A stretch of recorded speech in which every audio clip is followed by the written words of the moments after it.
The Southern and Middle Belt Leaders Forum has criticized the call for the suspension of anti-grazing law by states operating the law, saying that the call by the Minister of Defense is an invitation to chaos and anarchy.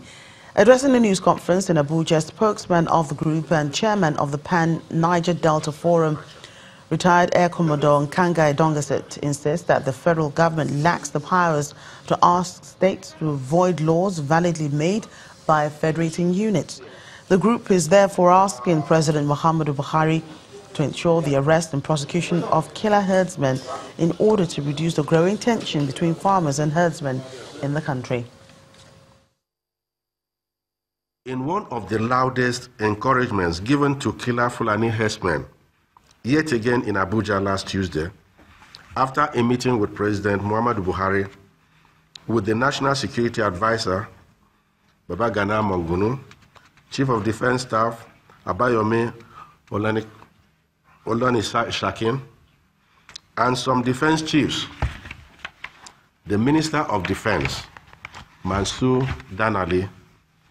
called for suspension of anti-grazing law in states where it has been passed